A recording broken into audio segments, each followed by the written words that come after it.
الحق من ربك فلا تكن من الممترين.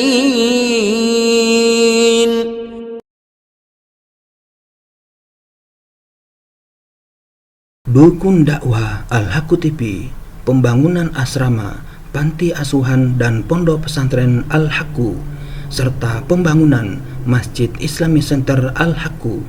Salurkan donasi Anda melalui Bank Syariah Indonesia dengan nomor rekening 7726170370 dengan kode bank 451 atas nama Muhammad Rais, pengasuh panti asuhan dan pondok pesantren Al-Haqqu.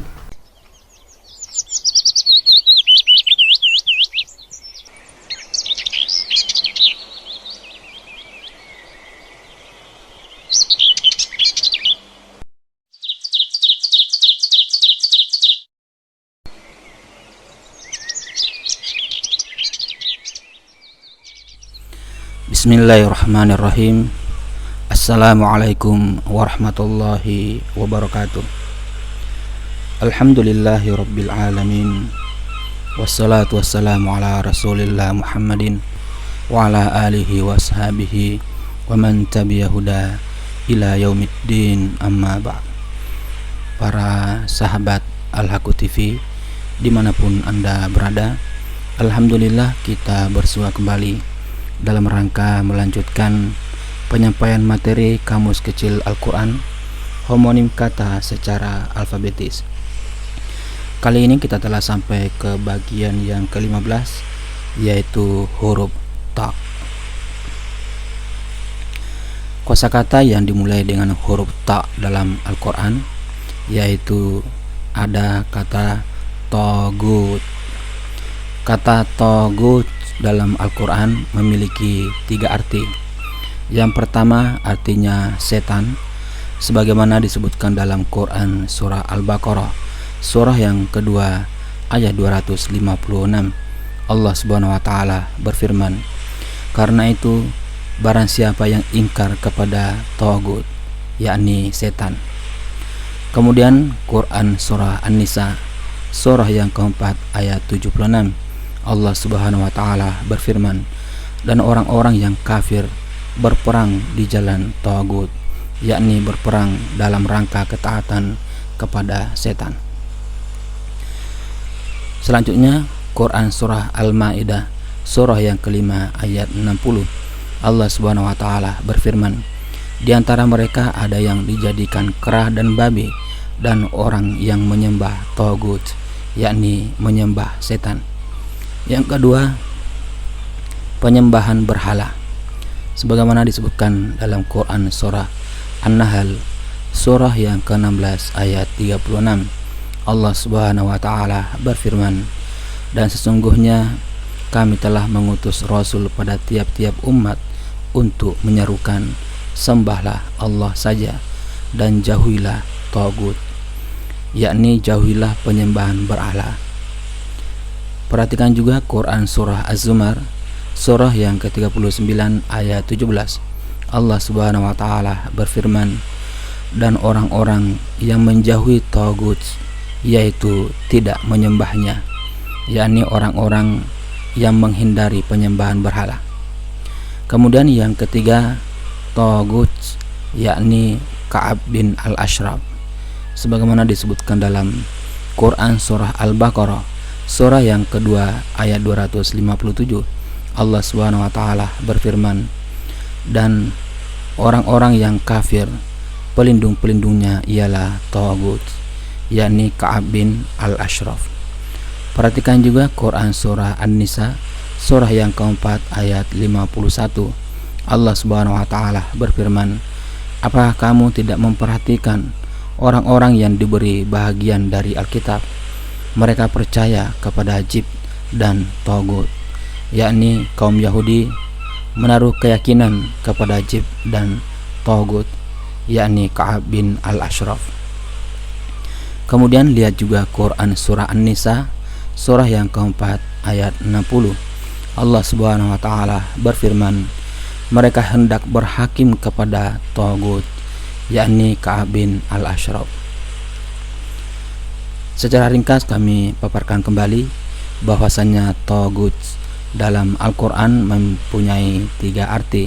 Yang pertama artinya setan, yang kedua artinya penyembahan berhala, dan yang ketiga artinya Ka'ab bin al-Ashraf. Selanjutnya ada kata ta'ir. Kata ta'ir di dalam Al-Quran mempunyai 3 makna. Yang pertama artinya burung, sebagaimana disebutkan dalam Quran surah Al-An'am ayat 38. Allah Subhanahu wa taala berfirman, dan tiadalah binatang-binatang yang ada di bumi dan burung-burung yang terbang dengan kedua sayapnya. Kemudian yang kedua, kata ta'ir artinya amal perbuatan manusia, sebagaimana disebutkan dalam Quran surah Al-Isra surah yang ke-17 ayat 13. Allah Subhanahu wa taala berfirman, dan tiap-tiap manusia itu telah kami tetapkan amal perbuatannya sebagaimana tetapnya kalung pada lehernya, yakni amal baik dan buruk manusia merupakan ketetapan di lehernya. Ada pula yang mengatakan bahwa ta'ir dalam ayatnya maksudnya adalah kitab.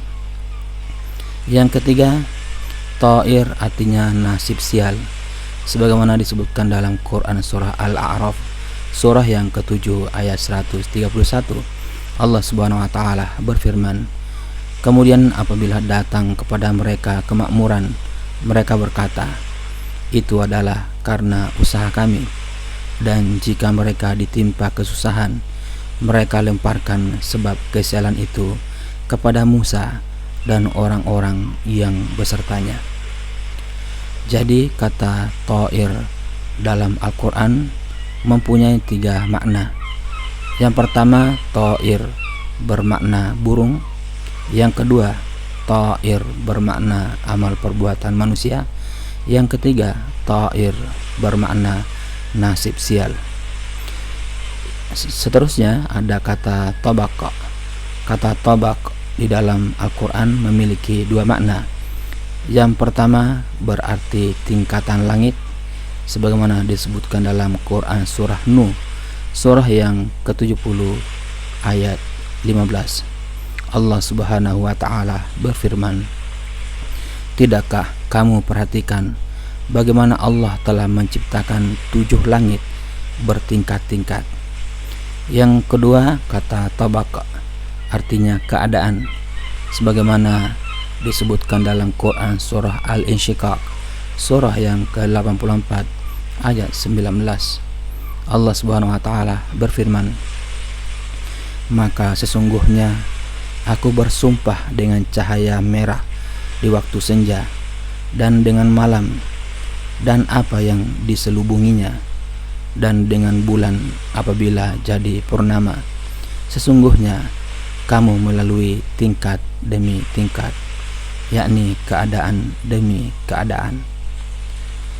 Secara ringkas kami paparkan kembali bahwasanya kata tabaq di dalam Al-Quran memiliki 2 makna. Yang pertama bermakna tingkatan langit, yang kedua bermakna keadaan. Selanjutnya terdapat kata ta'am di dalam Al-Quran yang mempunyai 4 makna. Yang pertama, kata ta'am artinya sembelihan, sebagaimana disebutkan dalam Quran surah Al-Ma'idah surah yang ke-5 ayat 5.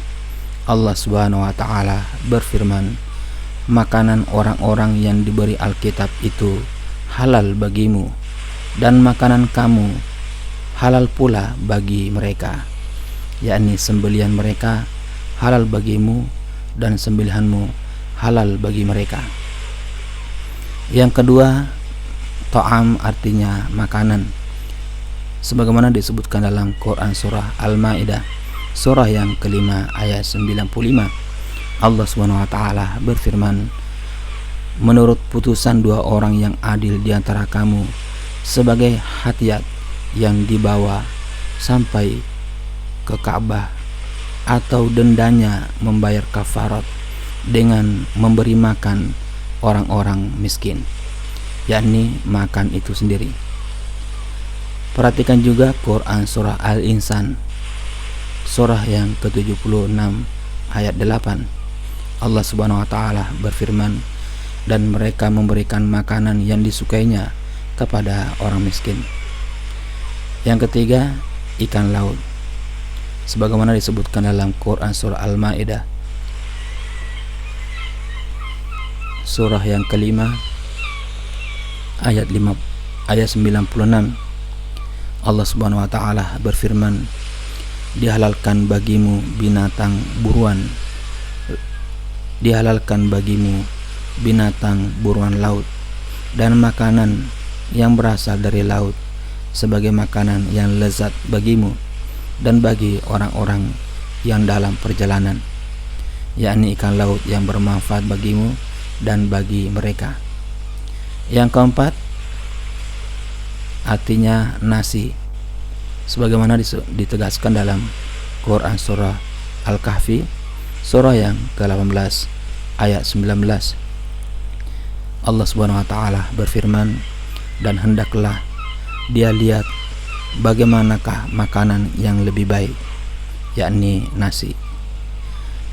Secara ringkas kami paparkan kembali bahwasanya kata to'am di dalam Al-Quran mempunyai 4 makna. Yang pertama maknanya sembelihan, yang kedua to'am artinya makanan, yang ketiga to'am artinya ikan laut, dan yang keempat to'am artinya nasi.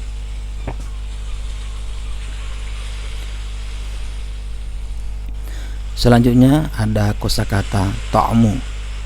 Kata ta'mu memiliki 2 makna.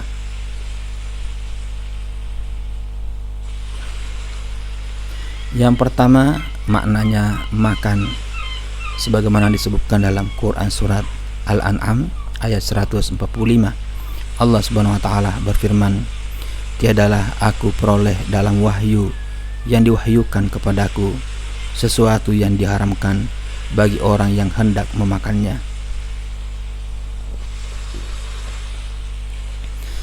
Perhatikan Quran surah Al-Ahzab, surah yang ke-33 ayat 53. Allah Subhanahu wa taala berfirman, dan bila kamu selesai makan, keluarlah kamu.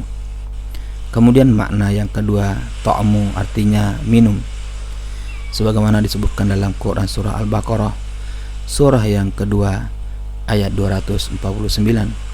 Allah Subhanahu wa taala berfirman, maka siapa di antara kamu meminum airnya, bukanlah ia pengikutku, dan barang siapa tiada meminumnya kecuali menceduk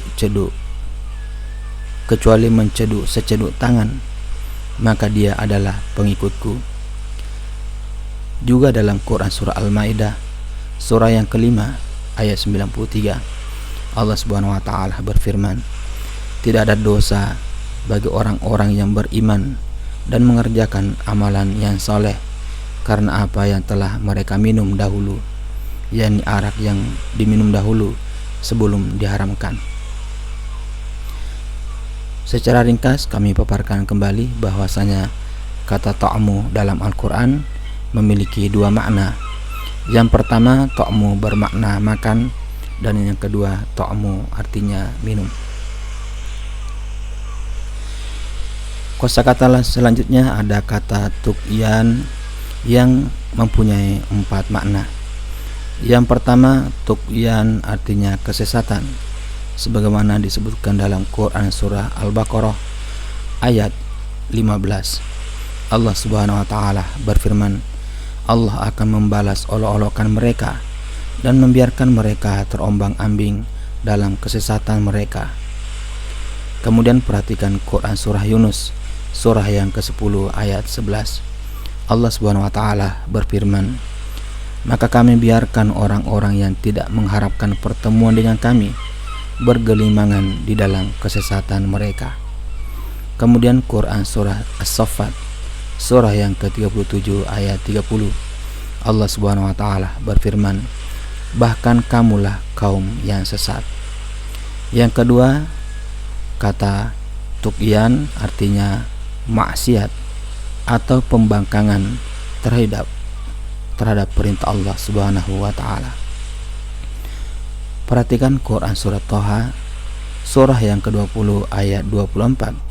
Allah Subhanahu wa taala berfirman, "Pergilah kepada Fir'aun, sesungguhnya ia telah berbuat maksiat." Kemudian Quran surat Thaha surah yang ke-20 ayat 81. Allah Subhanahu wa taala berfirman, "Makanlah di antara rezeki yang baik yang telah kami berikan kepadamu, dan janganlah bermaksiat padanya," yakni berbuat maksiat dengan memusnahkan makanan manna dan salwa. Kemudian yang ketiga, kata tughyan artinya membanjir hingga ketinggian, seperti dimaksudkan dalam Quran surah Al-Haqqah surah yang ke-69 ayat 11. Allah Subhanahu wa taala berfirman, "Sesungguhnya kami tatkala air telah naik sampai ke gunung, kami bawa nenek moyang kamu ke dalam bahtera." Yang keempat, tughyan artinya aniaya, sebagaimana ditegaskan dalam Quran surah An-Najm surah yang ke-53 ayat 17. Allah Subhanahu wa taala berfirman, "Penglihatannya Muhammad tidak berpaling dari yang dilihatnya itu, dan tidak pula melampauinya," yakni tidak aniaya. Perhatikan juga Quran surah Ar-Rahman surah yang ke-55 ayat 8. Allah Subhanahu wa taala berfirman, "Supaya kamu jangan melampaui batas tentang neraca itu," yakni tidak berbuat aniaya. Secara ringkas kami paparkan kembali bahwasanya kata tughyan di dalam Al-Quran mempunyai 4 makna. Yang pertama, tughyan artinya kesesatan. Yang kedua, tughyan artinya maksiat atau pembangkangan terhadap perintah Allah. Yang ketiga, tughyan artinya membanjir hingga ketinggian. Dan yang keempat, tughyan artinya aniaya. Selanjutnya terdapat kata tuhur dalam Al-Quran. Kata tuhur memiliki 9 makna dalam Al-Quran. Yang pertama artinya mandi, sebagaimana disebutkan dalam Quran surah Al-Baqarah surah yang kedua ayat 222. Allah Subhanahu wa taala berfirman, "Dan janganlah kamu mendekati mereka sebelum mereka suci," yakni sampai mereka mandi besar. Dan perhatikan Quran surah Al-Maidah surah yang kelima ayat 6. Allah Subhanahu wa taala berfirman, "Dan jika kamu junub maka mandilah." Yang kedua, istinja dengan air. Kata tuhur bermakna istinja dengan air. Perhatikan Quran surah At-Taubah surah yang ke-9 ayat 108. Allah Subhanahu wa taala berfirman, "Di dalamnya masjid itu ada orang-orang yang ingin membersihkan diri, yakni membasuh bekas kencing dan tinja." Yang ketiga, tohur atau tuhur bermakna jauh atau bersih dari aib, sebagaimana disebutkan dalam Quran surah An-Naml surah yang ke-27 ayat 56. Allah Subhanahu wa taala berfirman, "Usirlah Lut bersama keluarganya dari negerimu, karena sesungguhnya mereka itu orang-orang yang mengaku dirinya bersih," yakni yang mengaku jauh dan terhindar dari perbuatan sodomi sesama laki-laki. Kemudian Quran surah Al-A'raf surah yang ke-7 ayat 82. Allah Subhanahu wa taala berfirman, "Jawab kaumnya tidak lain hanya mengatakan, usirlah mereka, Lut dan pengikut-pengikutnya dari kotamu ini. Sesungguhnya mereka adalah orang-orang yang berpura-pura mensucikan diri," yakni berpura jauh dari praktik sodomi sesama laki-laki. Kemudian yang keempat, kata tuhur artinya suci dari haid dan kotoran, sebagaimana disebutkan dalam Quran surah Al-Baqarah surah yang kedua ayat 25. Allah Subhanahu wa taala berfirman, dan untuk mereka di dalamnya ada istri-istri yang suci dan mereka kekal di dalamnya, yakni di surga mereka mendapatkan istri-istri yang suci dari haid dan segala kotoran. Kemudian lihat Quran surah Ali Imran surah yang ketiga ayat 15. Allah Subhanahu wa taala berfirman, dan mereka dikaruniai istri-istri yang disucikan serta keridhaan Allah. Yang kelima, suci dari dosa, sebagaimana disebutkan dalam Quran surah At-Taubah surah yang ke-9 ayat 103.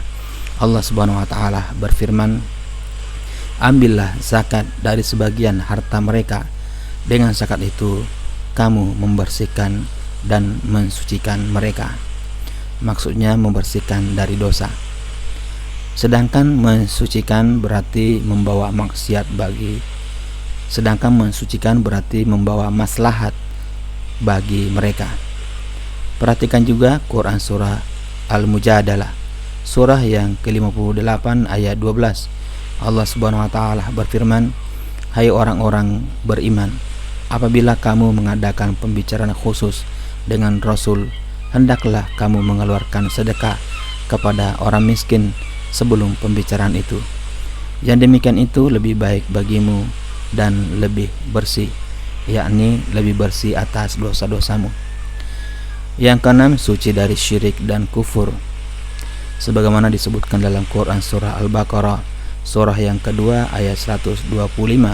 Allah Subhanahu wa taala berfirman, dan telah kami perintahkan kepada Ibrahim dan Ismail, bersihkanlah rumahku untuk orang-orang yang tawaf, yakni bersihkan dari berhala-berhala serta dari kaum kafir dan syirik.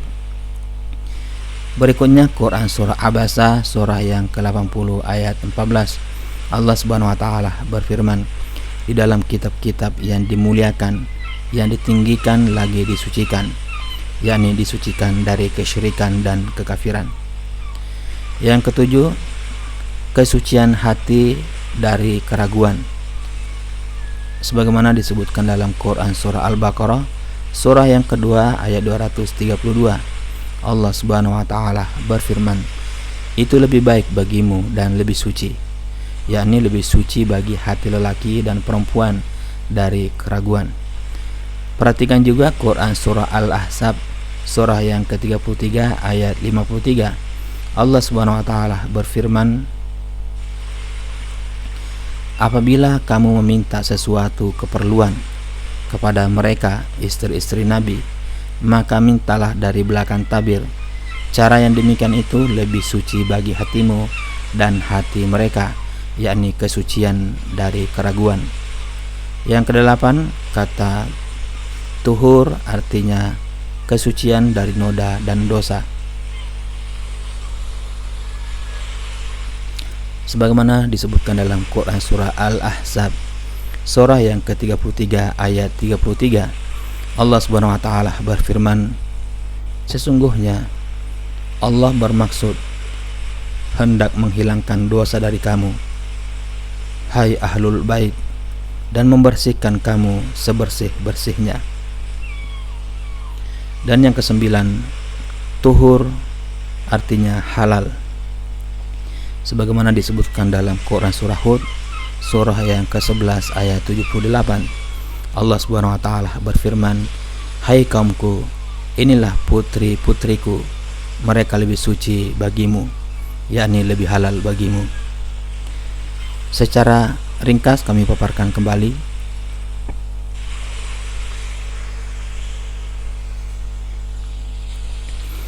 bahwa kata tuhur dalam Al-Quran memiliki 9 makna. Yang pertama artinya mandi, yang kedua tuhur artinya istinja dengan air, yang ketiga tuhur artinya jauh atau bersih dari aib, yang keempat tuhur artinya suci dari haid dan kotoran, yang kelima tuhur artinya suci dari dosa, yang keenam tuhur artinya suci dari syirik dan kufur, yang ketujuh tuhur artinya kesucian hati dari keraguan, kedelapan tuhur artinya kesucian dari noda dan dosa, dan yang 9 tuhur artinya halal.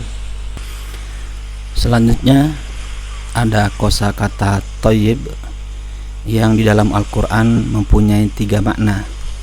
Yang pertama, maknanya halal, sebagaimana disebutkan dalam Quran surah An-Nisa surah yang keempat ayat 2. Allah Subhanahu wa taala berfirman, "Jangan kamu menukar yang baik dengan yang buruk," yakni jangan menukar yang haram dengan yang halal. Kemudian Quran surah Al-Maidah surah yang kelima ayat 6, Allah Subhanahu wa taala berfirman, "Lalu kamu tidak memperoleh air, maka bertayamumlah dengan tanah yang baik," yakni tanah yang halal. Kemudian Quran surah Al-Maidah surah yang kelima ayat 100, Allah Subhanahu wa taala berfirman, "Katakanlah, tidak sama yang buruk dengan yang baik, yakni yang haram dengan yang halal." Yang kedua, kata thayyib artinya orang yang beriman, sebagaimana disebutkan dalam Quran surah Al-Imran surah yang ketiga ayat 179. Allah Subhanahu wa taala berfirman, Allah sekali-kali tidak akan membiarkan orang-orang yang beriman dalam keadaan kamu sekarang ini, sehingga Dia menyisihkan yang buruk dari yang baik, yakni Allah Subhanahu wa taala menyisihkan yang kafir dari yang mukmin. Perhatikan juga Quran surah Al-A'raf surah yang ke-7 ayat 85. Allah Subhanahu wa taala berfirman, "Dan tanah yang baik, tanaman-tanamannya tumbuh subur dengan seizin Allah, dan tanah yang tidak subur, tanaman-tanamannya hanya tumbuh merana." Tanah yang baik adalah perumpamaan untuk orang yang beriman, sedangkan tanah yang tidak subur adalah perumpamaan untuk orang kafir. Kemudian perhatikan Quran surah Al-Anfal surah yang ke-8 ayat 37. Allah Subhanahu wa taala berfirman, supaya Allah memisahkan golongan yang buruk dari yang baik, yakni memisahkan kaum kafir dari kaum beriman.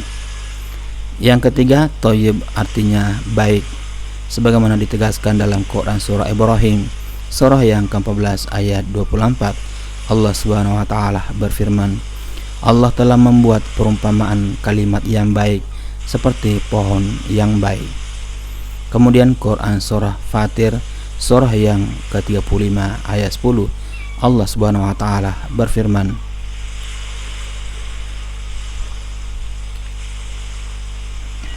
kepadanya lah naik perkataan-perkataan yang baik. Kalimat yang baik ini juga merupakan kalimat syahadah la ilaha illallah. Secara ringkas kami paparkan kembali bahwasanya kata thayyib dalam Al-Quran memiliki 3 makna. Yang pertama, thayyib artinya halal. Yang kedua, thayyib artinya orang yang beriman. Yang ketiga, thayyib artinya baik. Kemudian terdapat kosakata thayyibat. Thayyibat memiliki 8 makna. Yang pertama, sesuatu yang halal tapi diharamkan oleh masyarakat jahiliyah, sebagaimana disebutkan dalam Quran surah Al-Baqarah surah yang kedua ayat 172. Allah Subhanahu wa taala berfirman, "Hai orang-orang yang beriman, makanlah di antara rezeki yang baik-baik yang kami berikan kepadamu." Yakni makanlah di antara rezeki halal berupa hasil cocok tanam dan hewan ternak yang diharamkan oleh masyarakat jahiliyah untuk diri mereka. Kemudian Quran surah Al-Baqarah surah yang kedua ayat 168. Allah Subhanahu wa taala berfirman, "Makanlah yang halal lagi baik dari apa yang terdapat di bumi." Kemudian Quran surah Al-A'raf surah yang ke-7 ayat 32. Allah Subhanahu wa taala berfirman, "Katakanlah, siapakah yang mengharamkan perhiasan dari Allah yang telah dikeluarkannya untuk hamba-hambanya, dan siapa pulakah yang mengharamkan rezeki yang baik?" Yakni rezeki yang halal berupa hasil cocok tanam dan hewan ternak yang diharamkan kaum jahiliyah untuk diri mereka. Kemudian kata thayyibat artinya manna dan salwa. sebagaimana disebutkan dalam Quran surah Al-Baqarah surah yang kedua ayat 57. Allah Subhanahu wa taala berfirman, "Dan kami turunkan kepadamu manna dan salwa, makanlah dari makanan yang baik-baik yang telah kami berikan kepadamu," yakni makanlah makanan yang baik-baik berupa manna dan salwa. Begitu pula makna yang baik-baik dalam firman Allah Subhanahu wa taala Quran surah Al-A'raf surah yang ke-7 ayat 160. Allah Subhanahu wa taala berfirman, "Makanlah yang baik-baik dari apa yang telah kami rezekikan kepadamu." Kemudian Quran surah Yunus surah yang ke-10 ayat 93. Allah Subhanahu wa taala berfirman, "Dan sesungguhnya kami telah menempatkan Bani Israel di tempat kediaman yang bagus dan kami beri mereka rezeki dari yang baik-baik." Kemudian yang ketiga, sesuatu yang halal berupa makanan yang enak, pakaian yang bagus dan persenggamaan. Sebagaimana disebutkan dalam Quran surah Al-Maidah surah yang kelima ayat 75. Allah Subhanahu wa taala berfirman, "Hai orang-orang yang beriman, janganlah kamu haramkan apa-apa yang baik yang telah Allah halalkan bagi kamu."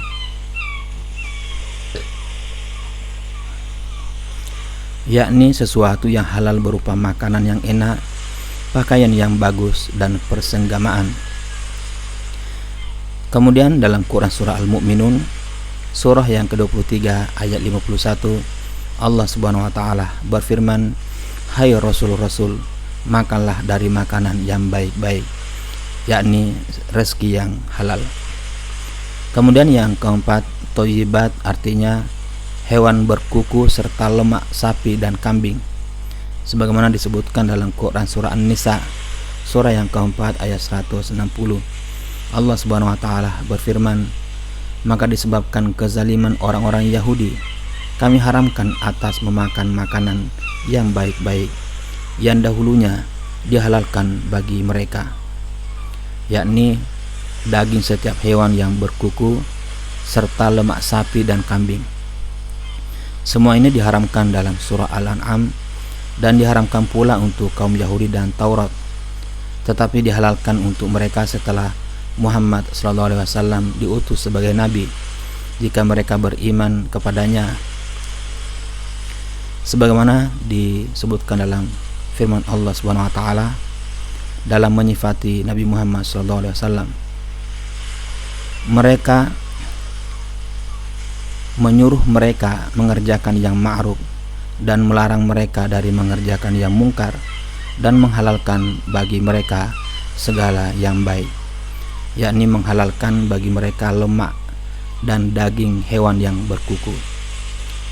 Yang kelima, thayyibat artinya hewan korban dalam manasik haji, sebagaimana dimaksudkan dalam Quran surah Al-Maidah surah yang kelima ayat 4.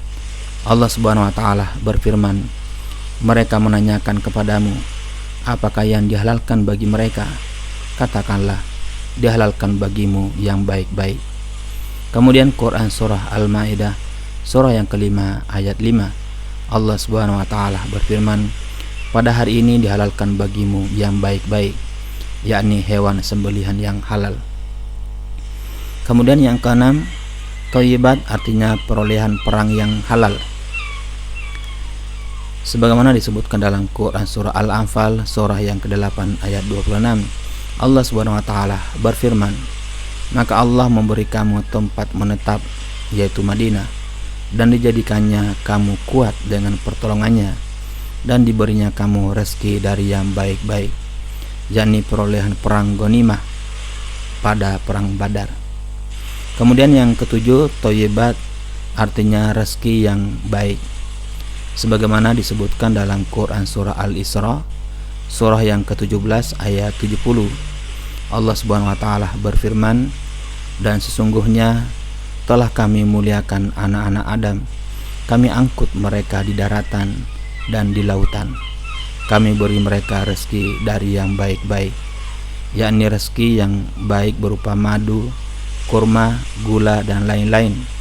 Semua ini dijadikan Allah Subhanahu wa taala sebagai rezeki yang lebih baik, daripada rezeki yang didapat oleh binatang. Kemudian Quran surah Al-Mu'min, surah yang ke-40 ayat 64. Allah Subhanahu wa taala berfirman, "Dan membentuk kamu lalu membaguskan rupamu serta memberi kamu rezeki dengan sebahagian yang baik-baik." Bahwa Allah Subhanahu wa taala menjadikan rezekimu lebih baik daripada rezeki yang diperoleh binatang. Kemudian yang ke-8, thayyibat artinya perkataan yang baik. Sebagaimana diungkapkan dalam Quran surah An-Nur, surah yang ke-24 ayat 26, Allah Subhanahu wa taala berfirman, "Dan perkataan yang baik adalah untuk laki-laki yang baik, dan yang baik di antara laki-laki maupun perempuan adalah untuk perkataan yang baik pula." Secara ringkas kami dapat paparkan kembali bahwasanya kata thayyibat di dalam Al-Quran memiliki 8 makna. Yang pertama, thayyibat artinya sesuatu yang halal tapi diharamkan oleh masyarakat jahiliyah. Yang kedua, thayyibat artinya manna dan salwa. Yang ketiga, thayyibat artinya sesuatu yang halal berupa makanan yang enak, pakaian yang bagus, dan persenggamaan. Yang keempat, thayyibat artinya hewan berkuku serta lemak sapi dan kambing. Yang kelima, thayyibat artinya hewan korban dalam manasik haji. Yang keenam, thayyibat artinya perolehan perang yang halal. Yang ketujuh, thayyibat artinya rezeki yang baik. Yang kedelapan, thayyibat artinya perkataan yang baik. Demikian Sobat Al-Haqqu TV semuanya, penyampaian materi Kamus Kecil Al-Quran homonim kata secara alfabetis bagian yang ke-15 pada huruf ta. Semoga bermanfaat. Lebih kurangnya mohon dimaafkan. Billahi taufiq wal hidayah. Wassalamualaikum warahmatullahi wabarakatuh.